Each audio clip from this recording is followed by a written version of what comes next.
So today's lesson is on pH, and your notes look like this.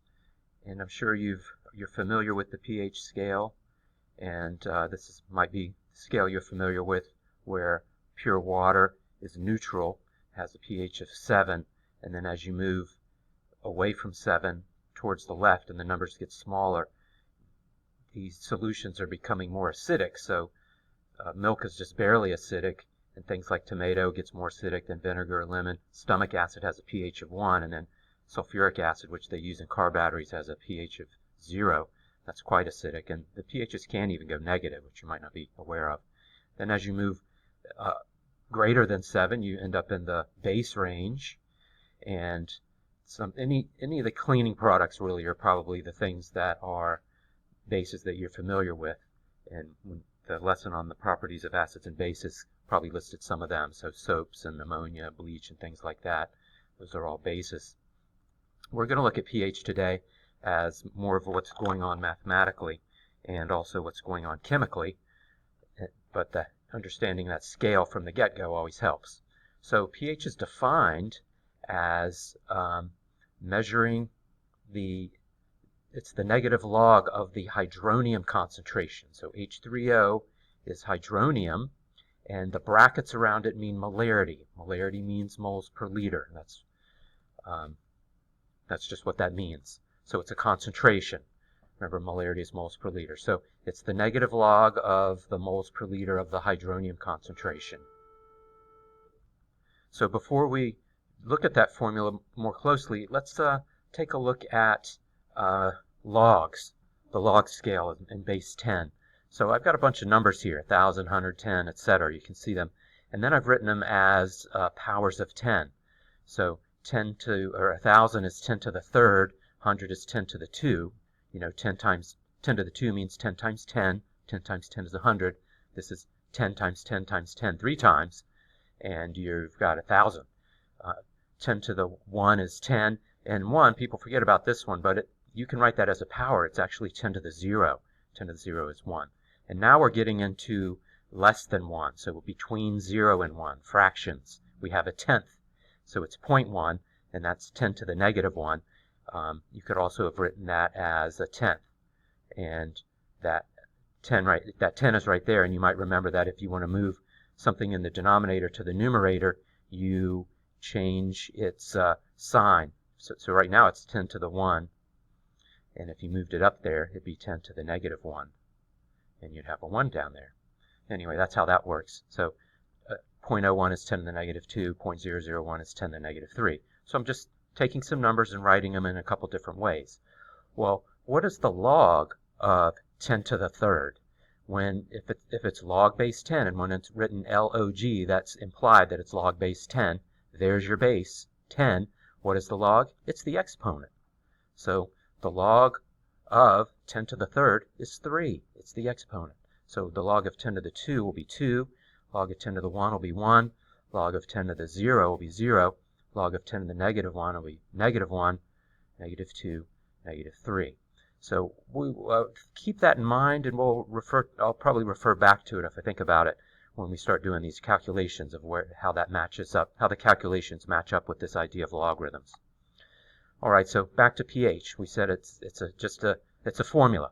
It's the negative log of the hydronium concentration.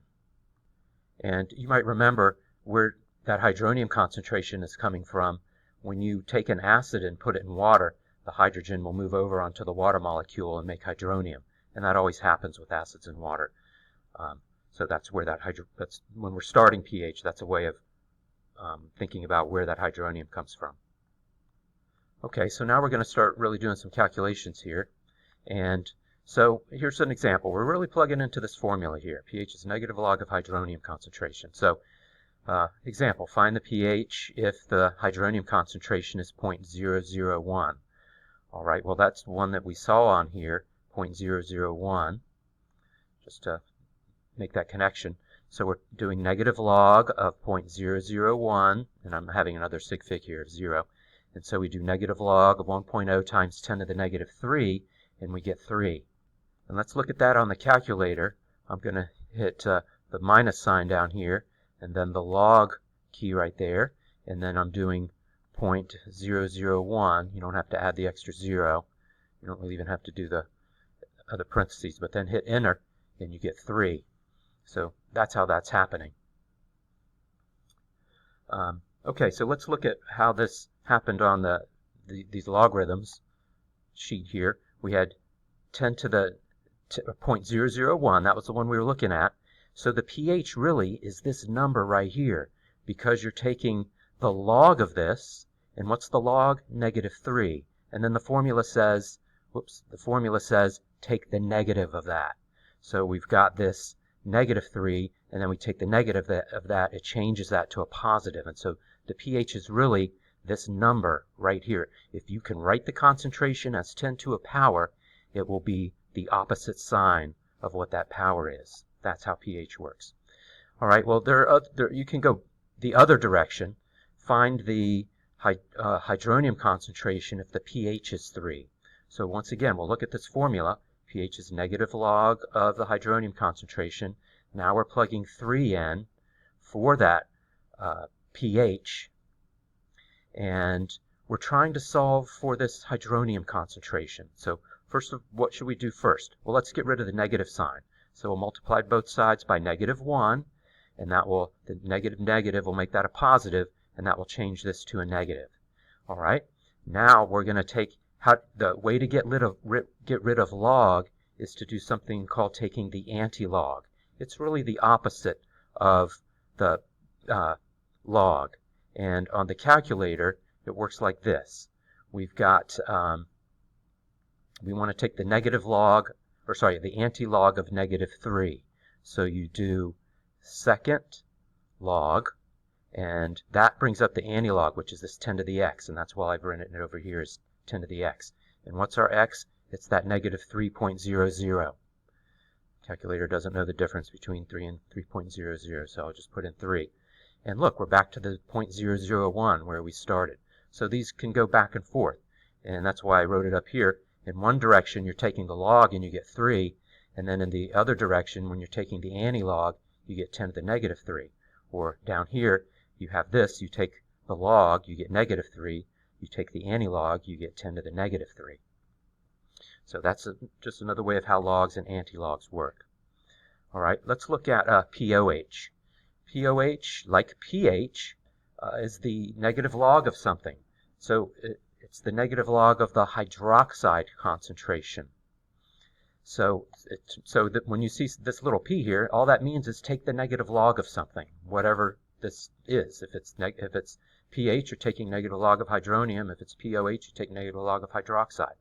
So here's an example. Find POH if the OH is 1.2 times 10 to the -4 molar. So just plug in. POH is negative log of that number. So you do negative log of this number and plug it into the calculator. You do the minus sign log, put that number in, and let's review maybe do that together to review the scientific notation part. So I'm doing negative log of 1.2, and then you do second comma, brings up 10 to the what, and you want to the -4th power, and enter that. And I'm getting that 3.92.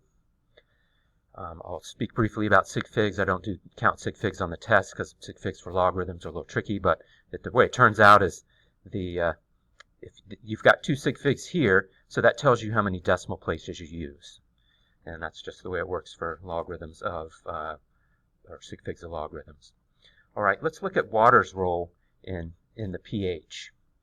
So pH is measured for solutions, so there's always water there. And here is a self-ionization reaction of pure water. I showed you this a little bit in the equilibrium unit. It was in the guided practice.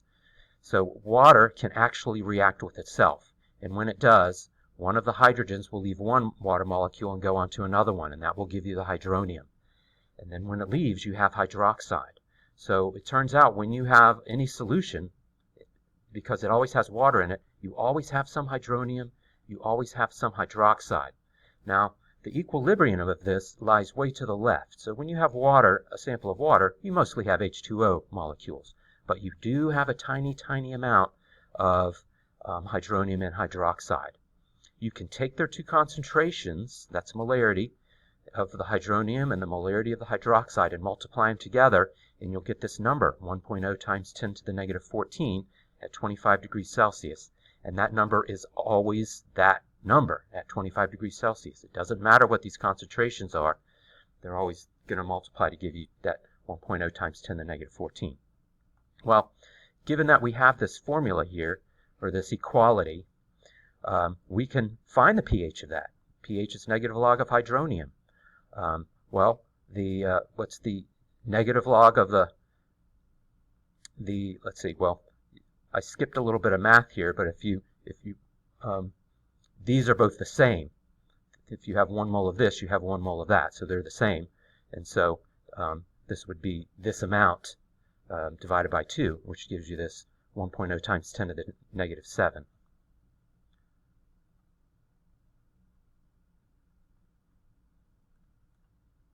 Oh, I'm sorry, I just misspoke. I said it would be half of that. What I really meant to say was it's really the square root. I skipped showing you the math, but I'm going to show you the math. If these two concentrations are the same, then you can make them both be x, and that's x, and that's x. And so they're the same, so you have x times x equals 10 to the negative 14. X squared is 10 to the negative 14. And then you take the square root of both sides, and you will get that. 1.0 times 10 to the negative 7. Anyway, sorry about that. So we can take the negative log of that, and there's our pH right there. I said if you have 10 to the negative 7, then the log is negative 7, and then you take the negative of that, and you get 7. So the pH of pure water is 7, and the pH and the pOH are the same because the hydronium and the hydroxide are the same concentration for pure water. So it's 7. So that's where the 7 in the pH scale is coming from. It's this right here. It's where that's the pH of pure water. So here's a little summary. We have our equations here. pH is negative log of hydronium. pOH is negative log of hydroxide. You can multiply the hydronium times the hydroxide, and you always get this number, 1.0 times 10 to the negative 14. And it turns out that the pH plus the pOH will always add to give you 14. And so now I want to talk about the pH scale, but I think I'm going to stop the recording because it will only let me go up to 15 minutes. And then we will take a look at, we'll talk a little bit more about the pH scale.